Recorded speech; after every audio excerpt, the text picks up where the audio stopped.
Welcome, everybody. We'd like to get started. And we want to welcome you. This is the United Nations Association Albuquerque chapter. And it's an organization dedicated to building understanding of and support for the work of the United Nations through various local and grassroots organizations.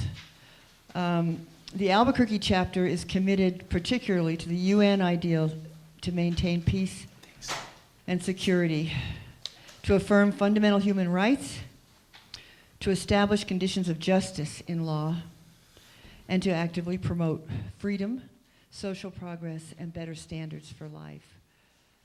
We are so happy to see all of you here today. It's a lot of things going on, so thank you. We hope that you'll actually consider the brochures and join the membership of the United Nations Association Albuquerque chapter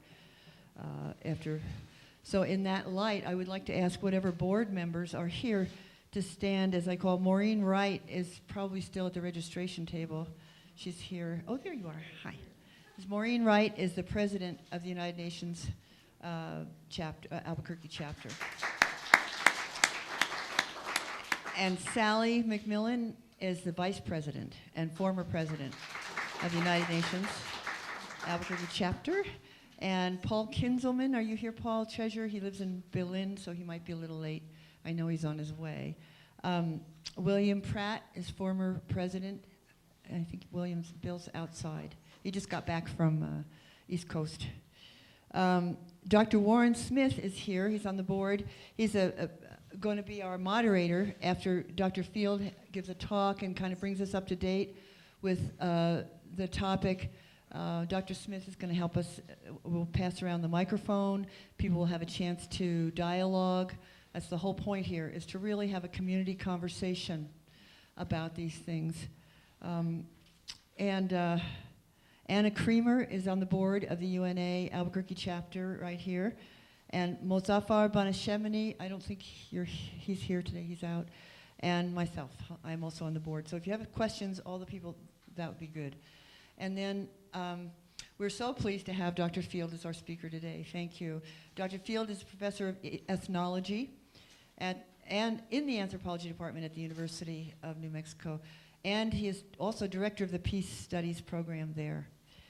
And recognizing social, cognitive, symbolic, and biological factors, ethnology synthesizes comparative and historical perspectives on critical social issues. So it's a little different approach than political. It can enlighten the social and cultural aspects of class, gender, ethnicity, nationalism, and territoriality from a distinctly anthropological perspective. Compared to ethnography, the study of single groups through direct contact with that culture, ethnology takes the research that ethnographers have compiled and then contrasts different cultures and how they construct cultural identities, language, politics, expressive arts. More specifically, issues of social justice, human rights, and applied ethics inform Dr. Field's research and teaching in all of these areas. Dr. Field's research has focused upon the cultural identities of indigenous peoples in Nicaragua, California, Colombia, and Ecuador, and the Middle East, of course. His publications have explored the historical relationships of cultural identity to nation building, to capitalist economies, and to local production systems. His most recent book, Abalone Tales, like stories. I wasn't sure if it was Spanish or not. Explores multiple forms of collaborative research with indigenous communities. I think we'll hear more about that today if we want. In May of 2011, some of you may know Dr. Field and Alex Lubin, Chair of American Studies at UNM, co-organized and led a field school in Palestine with 17 undergraduates and graduate students from this university. And very recently, in June of this month, Dr. Field went back to Lebanon and met with some of the students there. So we are very, very lucky and honored to have Dr. Les Field here today. Thank you. Thanks. Welcome. So I was in Lebanon actually after our field trip to Palestine, so, but that's okay. This is a semi-informal talk. I want to show some images first and then get into some depth. From the introduction, the very kind introduction I received, you know, I'm not a politician, I'm not a person who is involved in this part of the world in a overtly political sense. I'm a scholar. And so the kind of discussion that I want to engage with is a scholarly one about how did we get to this point. I want to show a few images, I want to show a few maps, and then talk about my own approach to how I think we got to the point that we're at in the Middle East, in Palestine. So the first image I want to show you is the day after we got to Palestine, and this is a picture of the wall near Bethlehem. This is one of our students. Can you see that? Do we need to dim lights more? Yeah. So, I can. I was going to ask you if you wanted it, and then you sat Yeah. down. Yeah. You have a mic if you sit. Okay. But All right. you need this one if you're standing. Okay. Is that light okay now? Can you? Yeah. So, okay. So here's a picture of the wall south of Bethlehem. These slabs are approximately 35 feet tall, and they're connected by a thin layer of concrete. As you can see, there's a lot of graffiti on the walls, which is itself controversial in many ways, because some people claim that graffiti on the wall naturalizes it and makes people get used to it, whereas other people say it's important. It's an important critique of the wall. Here's another picture. This is actually earlier in the day, and to me, this picture is expressive of the wall as what I would call a despair factory. It's a technology that produces hopelessness. It produces an inability to conceptualize reality aside from the inability to exist in the presence of this entity. This was someone's house. It was also a retail outlet for a Palestinian family. The imposition of the wall in Bethlehem and in places like that, urban places, has completely destroyed urban life by not permitting people to, of course, pass back and forth between streets, but also the disappearance of inhabitants and of shoppers, of people even coming anywhere near this thing, kills entire neighborhoods. So this expresses that kind of effect of the wall, right? So on the top you have the barbed wire, and you have the surveillance cameras like right here, and it is in fact quite a wasteland for the people who live there and for the people who visit it. I'm sorry, I have to go through this sort of kind of cumbersome back and forth. Here you see another aspect of wasteland. This is again in Bethlehem, which is a large Palestinian city, and it just goes nowhere. This was a street. These were people's neighborhoods. This is places where people lived and conducted their business, and this is the result. Is this kind of this never land of waste and of filth and of despair. So the one journalist, Jonathan Cook, has called it the technology of despair. And this was my experience immediately upon getting to Bethlehem the day after we got into the region. And the effect on my students and myself was overwhelmingly powerful.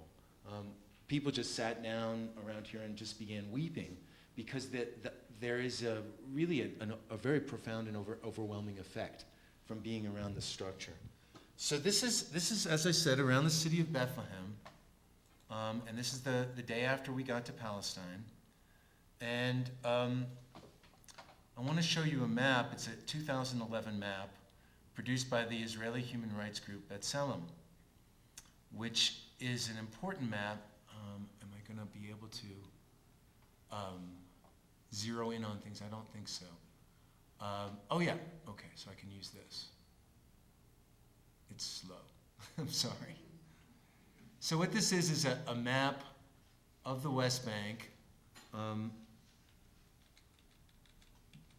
This gray portion here is the area that was Israel before 1967 war.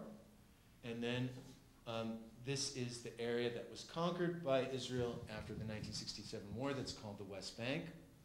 The various colorations in lines, it's a very detailed map. I use it all the time.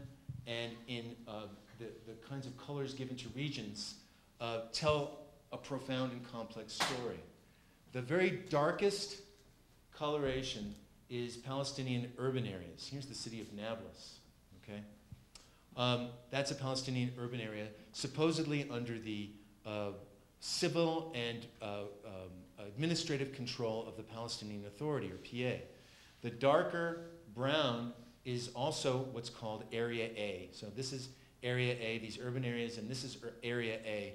These were areas set up by the Oslo Peace Accords of 1992, again, also supposedly under full Palestinian Authority control. The lighter brown is what's called Area B. And Area B is supposed to be under Palestinian civilian control, but Israeli military control. And then everything that is not that color, or this darker brown, or the lighter brown, is under full Israeli civilian and military control. So this is the northern West Bank. The red line is the wall, which we just saw a picture of. The purple is approved wall, but not yet built. The dotted red line, like here, is under construction. So we can see how, in some places, the red wall line follows the old green line. The green line is the old boundary between Israel and the West Bank before 1967. It does follow it here, but then we see how it departs. And this is not such a radical departure. Up here, we see a large bulge of territory within the West Bank that is within the boundaries of the wall, and that comes down. And then we get into an area that is really quite remarkable. In the middle West Bank, where the wall snakes around, and creates enclaves of Palestinian people, which are completely surrounded on all sides by a wall. And the city of Qalqilia, which is a Palestinian city, you can see that it's under, supposedly again, under in Area A, full authority of the Palestinian Authority, is completely surrounded by a built wall. And then there's a checkpoint here. So no one can get in and out because it's entirely surrounded, and then there's a checkpoint here. And then when you're in this area, there is such a preponderance of fencing and walls and checkpoints and all kinds of barriers of all kinds that you start to not know what side you're on anymore. Because say if you, here in Qalqilia, there's a tunnel that the Israelis have permitted to be built underneath this area, which is another enclave, and there's an Israeli settlement. You can get over here, and then there's another series of barriers, and you're like, well, what side are we on? We went down this way into a place called Atman Azan, and again, completely surrounded by wall.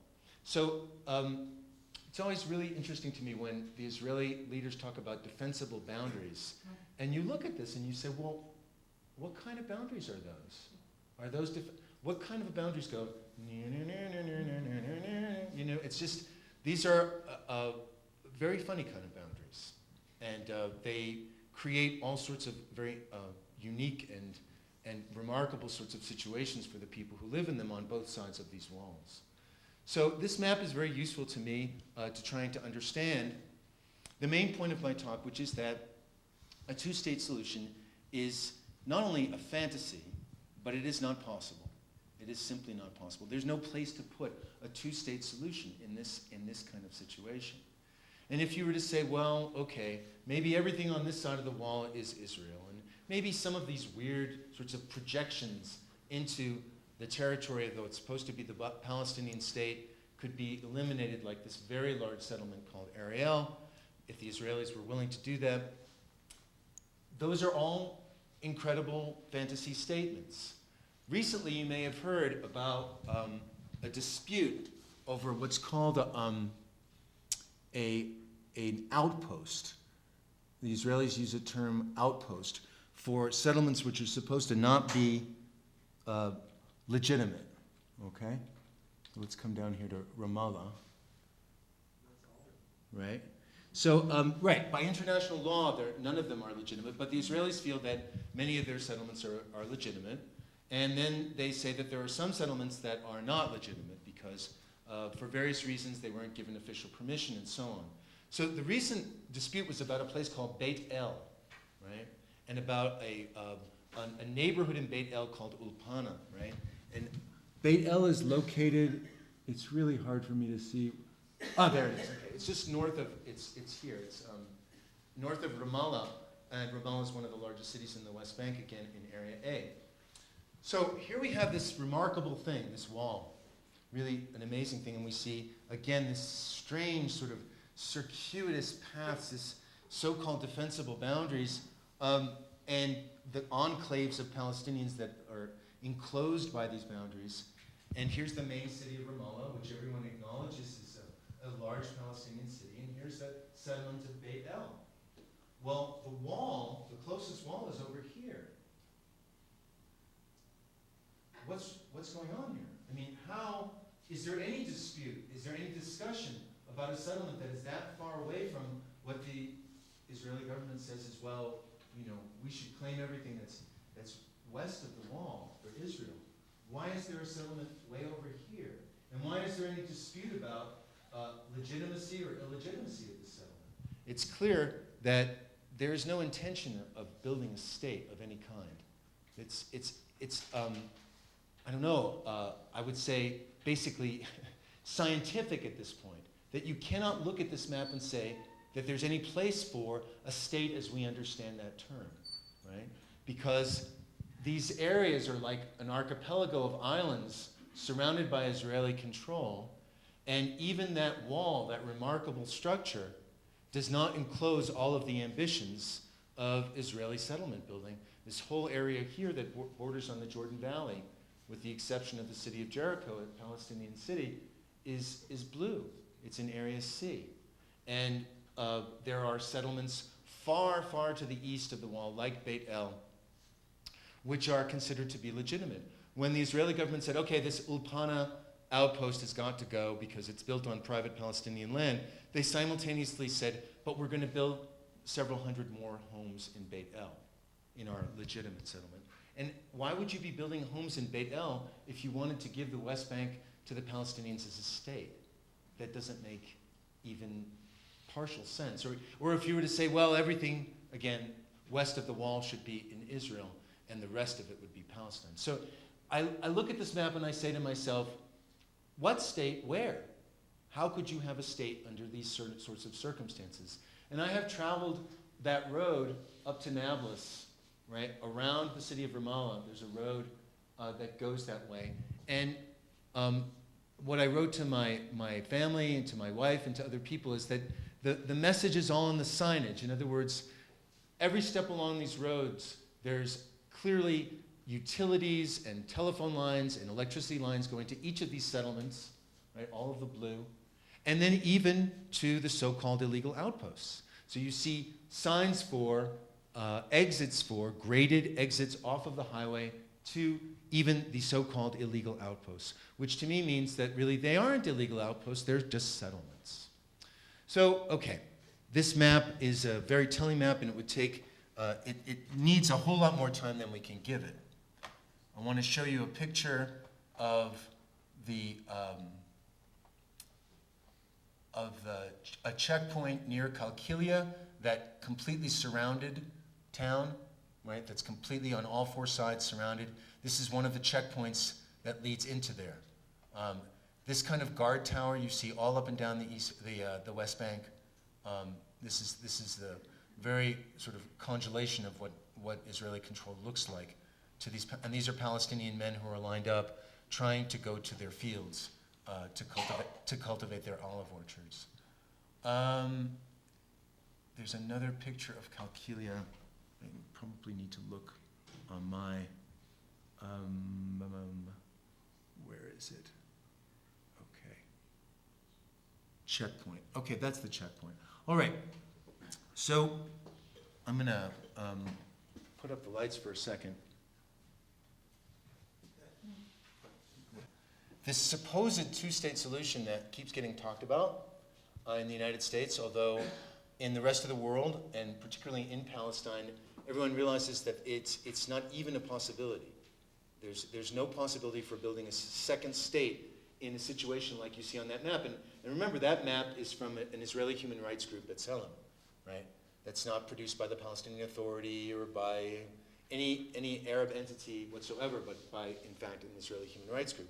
If on the ground it is physically impossible, there's absolutely no space or even way to conceptualize a second state because of the way that Israeli settlements cover the West Bank, the way the wall is constructed, what kinds of ground it covers, and the insistence upon building settlements far outside of even the area of the wall for all of those reasons, then how do we get to that point, and why is this still being discussed as if it was something that was possible in the American media that people get upset about if they're against it? They say, well, there shouldn't be a two-state settlement because Israel should control all of this.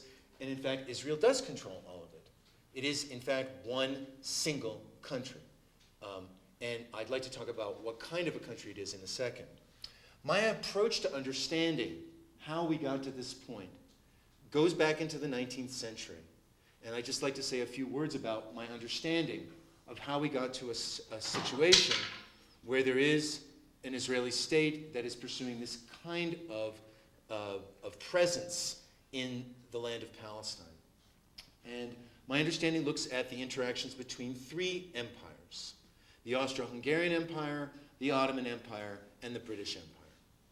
And the way that events affected the course of the decline and disappearance of the first two empires and the rise of the third into the middle 20th century.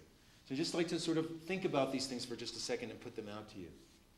In terms of the Austro-Hungarian Empire, the Austro-Hungarian Empire was an empire of multiple peoples, many, many different peoples, many, many different languages, and many different religions that existed for hundreds of years in Central Europe.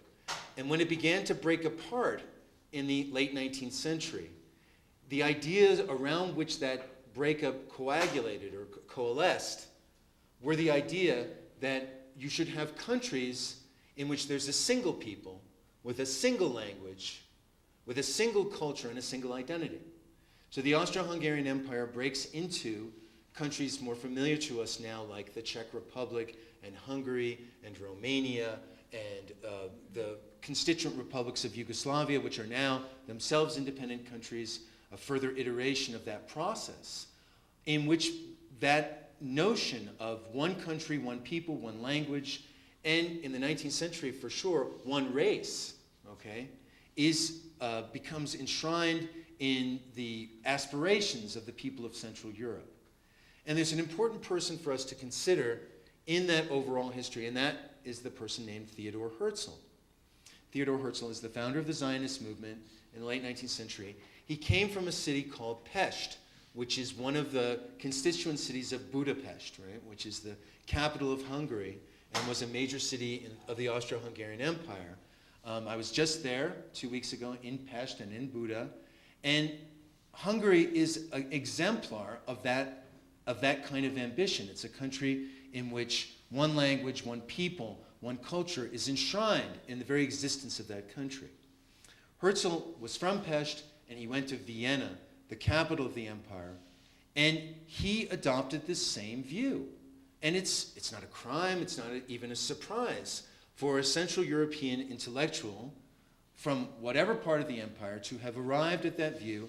Then that was what was necessary for each people that had belonged to the Austro-Hungarian Empire, is that they should have their own country. And this is happening all over that empire during the late 19th century. And Herzl adopted that view for the Jewish people of Europe, Western, Central, and Eastern Europe. He adopted that view that they needed their own country, just as the Czechs did, just as the Slovaks did, just as the Hungarians did, just as the Romanians did. All of these different peoples in their quest to achieve that kind of nation state at the point of breakup of the Austro-Hungarian Empire. And this then becomes, in fact, official kind of historical policy with the First World War, in which the Austro-Hungarian Empire dissolves, and that notion is enshrined in the League of Nations. itself. So this idea of that kind of country is at the very foundation of the Zionist movement. And I'm not saying this is in a pejorative way or even in a particularly surprised way, because that's what people thought in Central Europe, especially intellectuals from all of these different peoples. So that's one empire and its dissolution, and its role in the creation of the situation that we see on the ground today.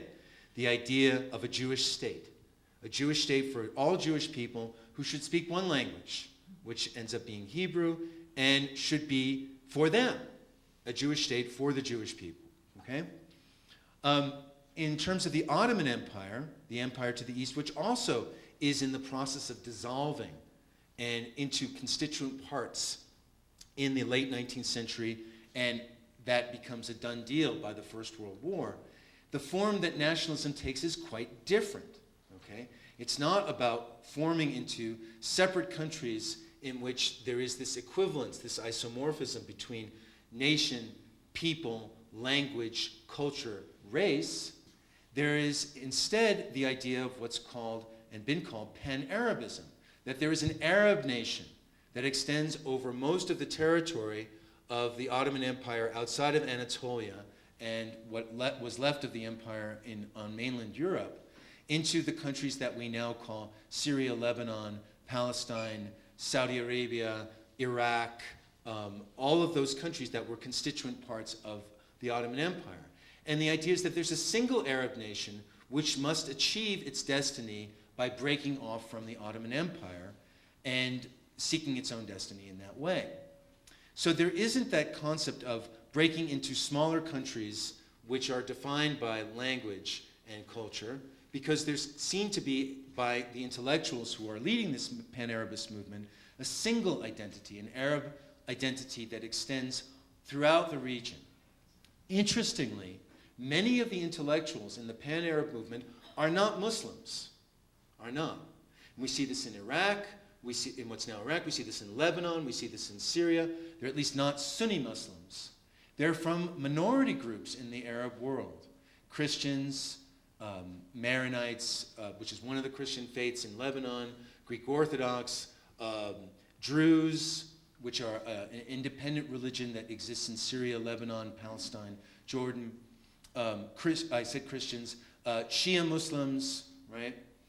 And many scholars have interpreted this role of minority peoples or minority religions in the creation of the pan-Arab movement as a means by which minority people could adopt an Arab identity and not be seen as distinct from Arab identity, but part of a greater Arab identity that extended across the entire region. So in fact, one might think of it as a kind of safety valve.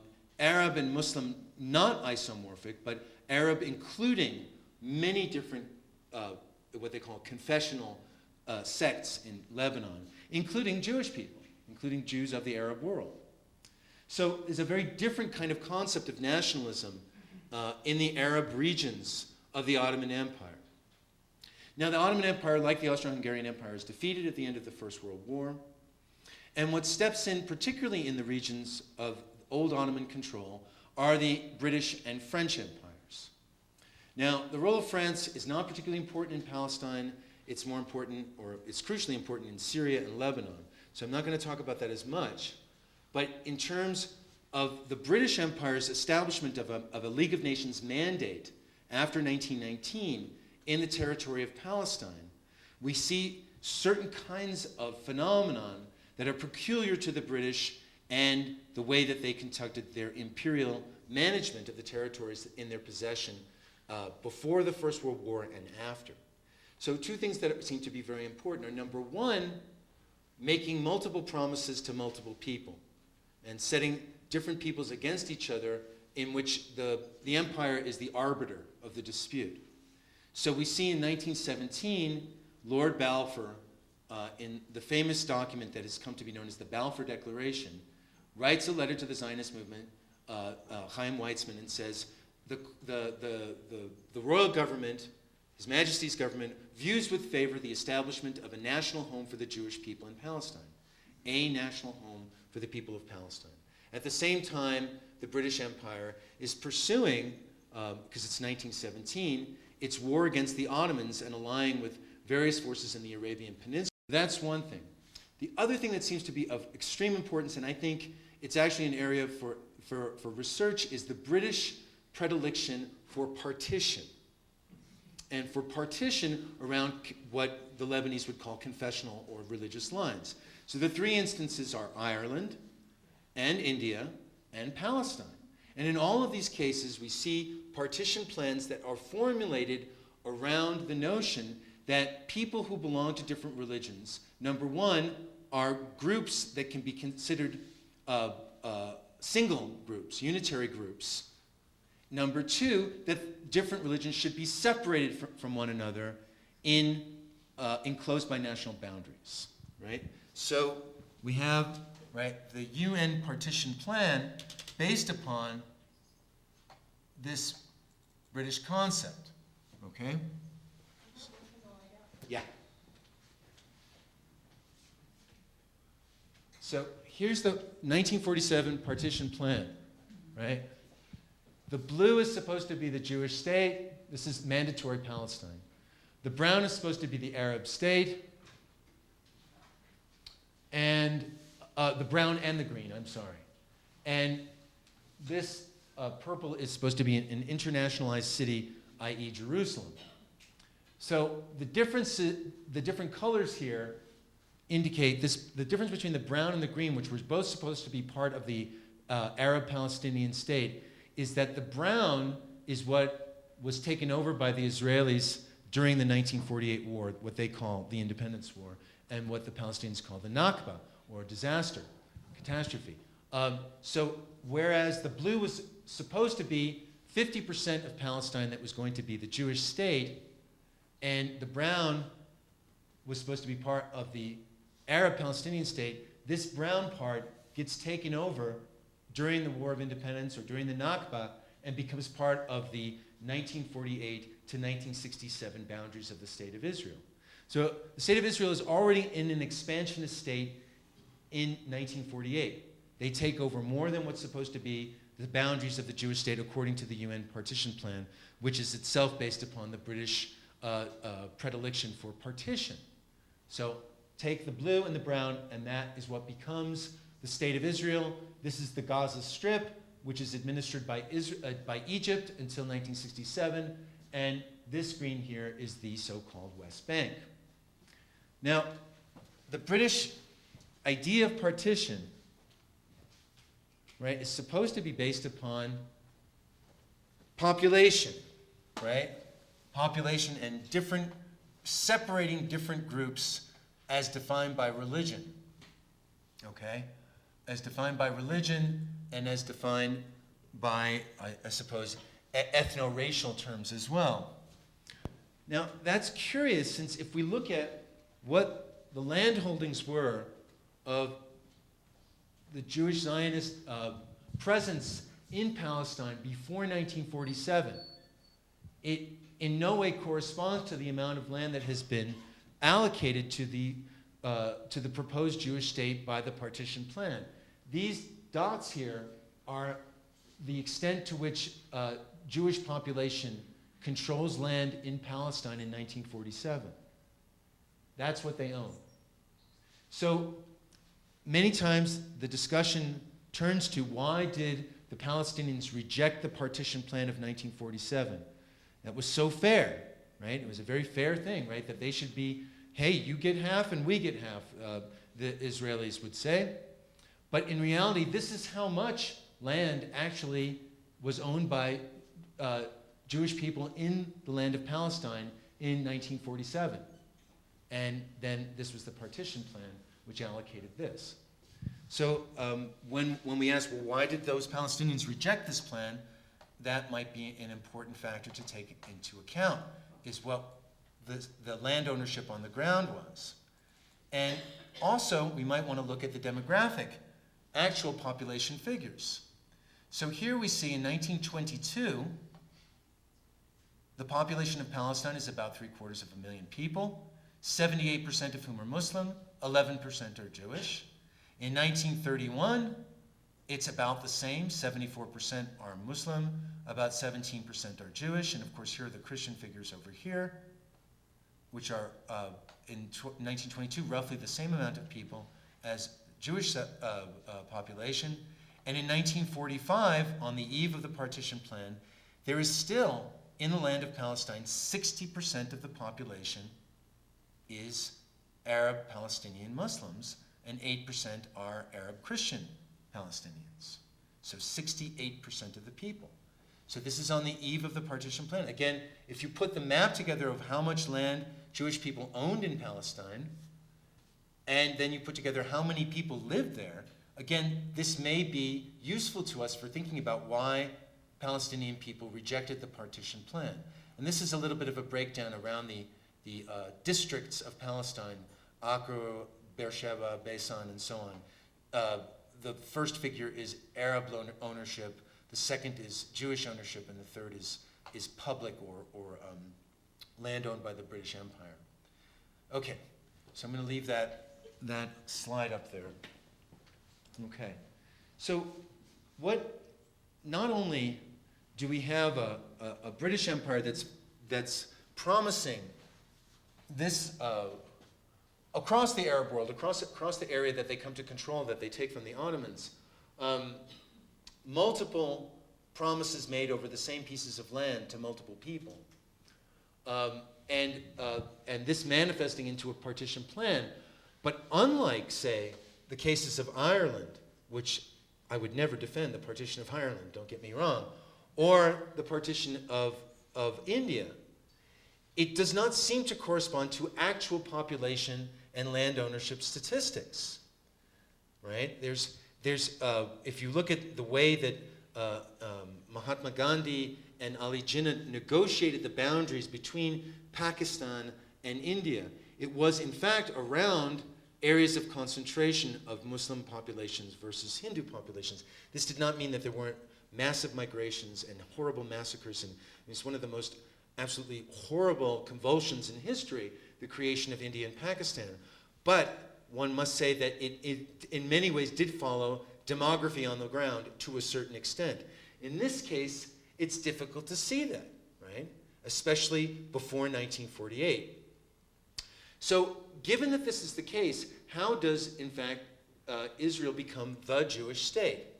And this is why Palestinian people call what Israelis call their independence war, they call it the Nakba, because of those people, right, those 1,764,000 people in of that 1 million people, that statistic right there, of Muslim Palestinians and this 135,000 Christians, of that total, which is about 140,000 people, 750,000 people flee the boundaries of what becomes Israel, which, as you remember, are the putative boundaries set up by the partition plan plus the land that they conquered, right? Which was then 78% of the total mandate territory. So 750,000 Palestinians, Muslim and Christian, flee the establishment of the State of Israel, leaving about 700,000 left within those boundaries. So half the population flees, and this is, of course, the creation of what is called the Palestinian refugee problem, because those people flee to Lebanon, to Syria, to Jordan, to Gaza, right? And to the rest of the world, right? To the rest of the world, as they leave the territory of the Mandate of Palestine. Within the boundaries of Israel, 1948 to 1967, those remaining people are subjected to a regime of discrimination, which is really quite remarkable, okay? As this was outlined to me by people in the human rights movement, both Israeli and Palestinian, both Jewish and Muslim, there are legal and direct forms of discrimination embodied by laws that make Jewishness the criteria for individual and social rights. There are legal and indirect discriminations basing a person's employment options on whether they have served in the military, when everyone knows that Arab Israelis are exempted from such service. There's institutional discrimination, the discretion government ministries have in allocating funds, which systematically favor Jewish communities and individuals, which means that Arab communities, towns, villages are systematically unfunded with respect to their counterparts that are Jewish Israeli communities. So roads, sewers, schools, daycare centers, health clinics are systematically unfunded or funded at a much, much lower rate than similar communities that are populated by Jewish Israelis. And finally, dominant attitudes in the public sphere which are imbued with a racism against Arab people. So this is the kind of discrimination that existed in between 1948 and 1967 amongst, or as experienced by the Arab population of the State of Israel, which in fact did become citizens of the State of Israel, but because of their Arab identities were systematically discriminated against. There was, from 1948 until 1967, martial law in all Arab communities in the pre-1967 boundaries, and these forms of discrimination as well. And then, of course, we have the 1967 war, the Six-Day War, in which Gaza and the West Bank are now come into Israeli control. And so now Israel has the entire mandatory territory of Palestine under its control. And at that point, we have the creation of 5 different gradations of population in Palestine who are not Jewish, who are not considered to be full citizens of the State of Israel in any way. So within the boundaries of what was Israel before 1967, again, Palestinians who remained within the boundaries of what became the State of Israel after the end of the Nakba, these people became citizens of Israel, but they have been second-class citizens. I'm just running over what I just said. They pay taxes, they vote, their communities receive far, far less funding and social support. Their movements are constrained by military law. They have operated under emergency laws that constrain them since 1948. The second group are Palestinians who live in the municipal boundaries of the city of Jerusalem, which was annexed by Israel after the 1967 war. These people are legal residents of Jerusalem, but they are not citizens of Israel. They pay taxes, but they cannot vote. The Israeli civil authorities, police, etc., do not protect them, and they have very limited rights in court. The municipal government of Jerusalem spends less than 5% of the funds on their communities and neighborhoods that it spends in Jewish areas. People who live within the municipal boundaries of Jerusalem who are Arabs may travel within the boundaries of 48 Israel and in the West Bank. But if they are absent from Jerusalem for more than 2 years, they lose their residency permanently, and any property they own immediately becomes the property of the Israeli state. In this way, the Israelis have been able to gain more and more property through the eviction of what are called absentee residents. And if you're a fan of George Orwell, you might like that term, because it's kind of an oxymoron, absentee residents. Okay? Absentee residents are also people who leave the boundaries of 1948 Israel and for a longer period of time than 1 year or 2 years in some cases. You can also be an absentee resident within the boundaries of 1948. Okay. Then there's the category of people who live in Area A and B that I showed you before on the map, established by the Oslo Accords of 1994. Area A, again, supposedly civil and military authority of the PA, Palestinian Authority, and Area B is PA civil control and Israeli military control. Together, these areas control about 40% of the West Bank, which is itself just 22% of the West Bank. So let's do the math. What's 40% of 22%? It's about 9%. So even if every square inch of the West Bank were to fall into the control of a Palestinian state, it's 9%, right? Every square inch of area A and B is what I mean. It's 9% of Palestine. In fact, however, the Israeli army goes anywhere they want. They arrest, evict, blow up any house, build military bases and observation towers anywhere they want. The existence of areas A and B is therefore tenuous, if not fictive, and so on, okay? Then there's Area C, which is the area of the West Bank under full Israeli military control, which is over 60% of the West Bank, okay? This is about 150,000 people out of the total population of the West Bank. And then there's Gaza, which is a whole other question, a fenced-in area smaller than the city of Albuquerque. City of Albuquerque is about 164 square miles. Gaza is about 140 square miles. City of Albuquerque has what, 600,000 people, right? Gaza has 1.7 million people in a smaller area than the city of Albuquerque. I did not go to Gaza. I have only secondhand information about Gaza, so I will talk about the West Bank. Again, how did we get into this situation in which this kind of situation exists, right? Where you have an expansive state, the state of Israel, in the mandatory territory of Palestine that has created a series of ranked hierarchical statuses for Arab people, which is manifested in these kinds of aerial designations. It's also designated through things like license plates. So what license plate you have determines where you can go. You have an Israeli license plate. You can go anywhere in the West Bank, anywhere in Jerusalem. You have a Jerusalem license plate. You can go into 48 Israel and Jerusalem and the West Bank, but you can be detained indefinitely without charge with a Jerusalem license plate. And if you have a West Bank license plate, you can't go anywhere except the West Bank. So if you live in Qalqilia, which is literally 12 miles from the ocean, you will never go to the beach. Never. Because you have a Qalqilia license plate and a Qalqilia identity card. So that's that. You're never going to go to the beach, although you can see it from the roof of your house.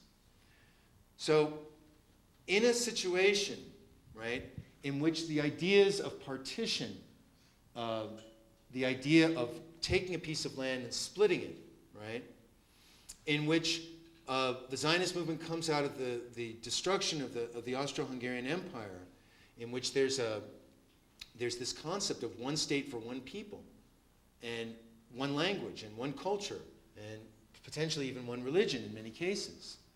And then you have an Ottoman Empire that's dissolving and coming under the hegemony of the British and French empires, and in which Pan-Arabism falls victim to the designs of those empires, which set up a series of states that one can argue about their substantive nature.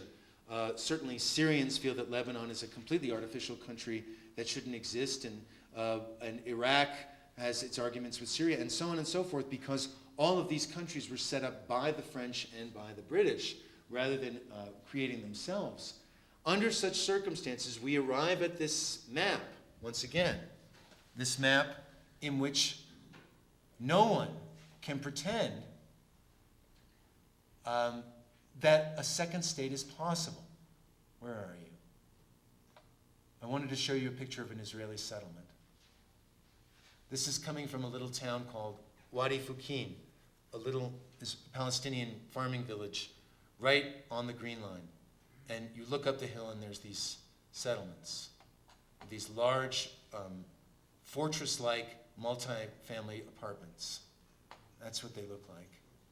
I wanted to show you, come on, a couple of other images to leave you with.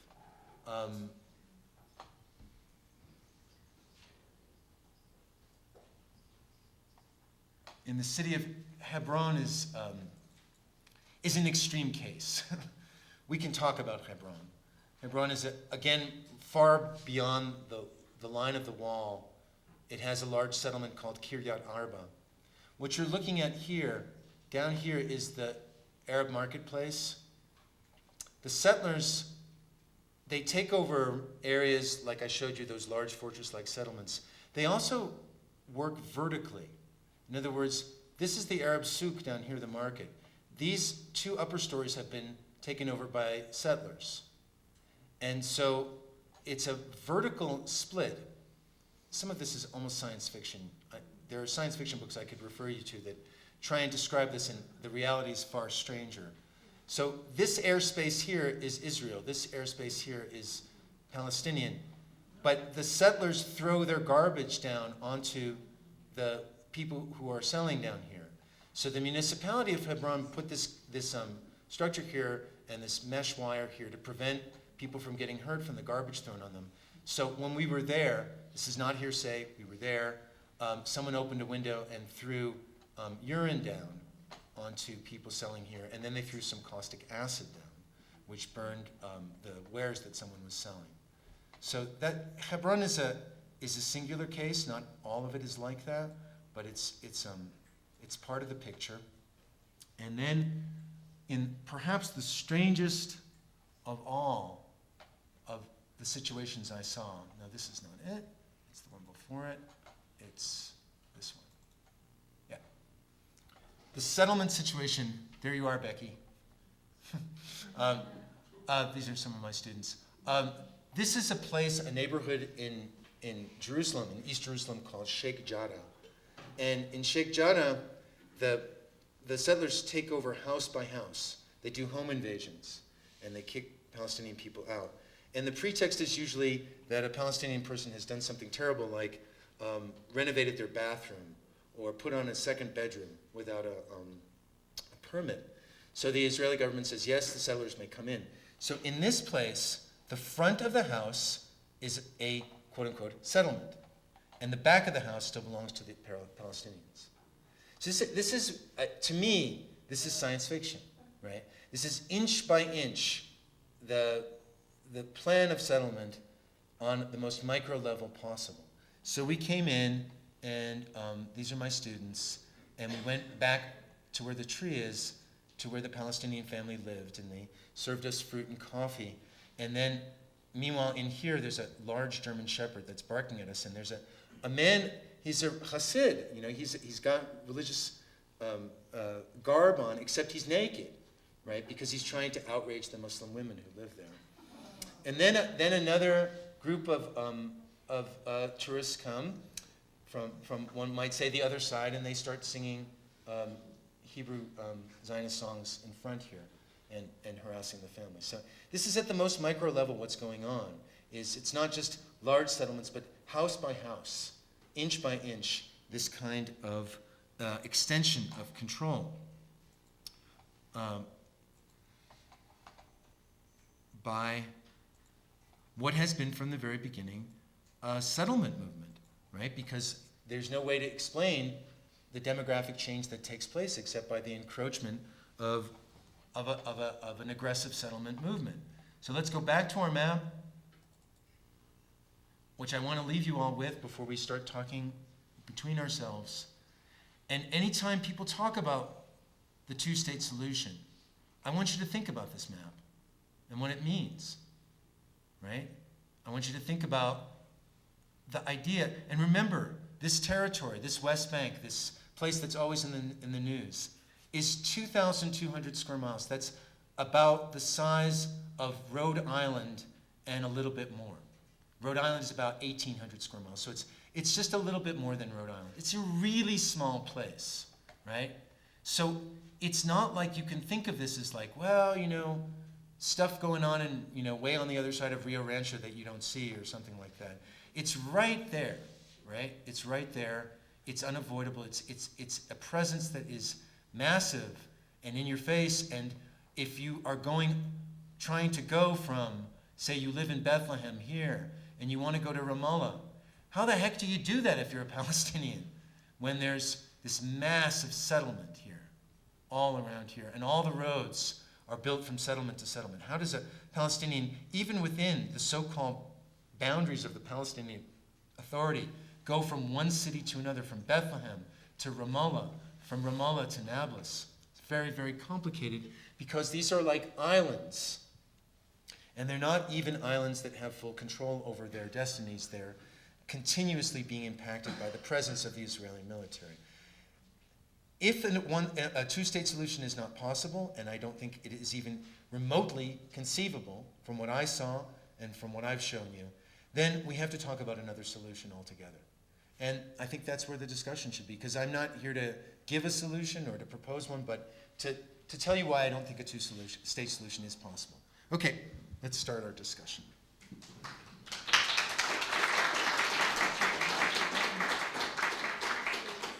Dr. Field, before we do it, Dr. Smith is going to moderate this. We just want to mention, don't forget the Friends of Seville have a table outside, and we have also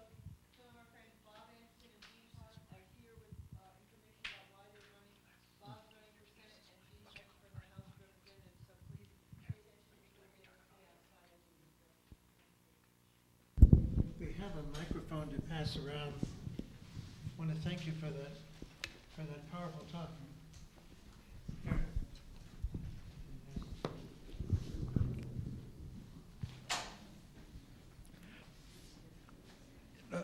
I guess I've done a lot of thinking about the situation over there, and I'm thinking back to the German National Socialists, and one of the concepts they had was Lebensraum. Yeah. This German entitlement to expand their property, and the Germans obviously had concentration camps, and it feels like the Zionists are in some ways copying a lot of the techniques and the philosophy of the Germans from the 30s and 40s. And is that a reasonable model to think of what the Zionists are doing, or is there a better model to think about?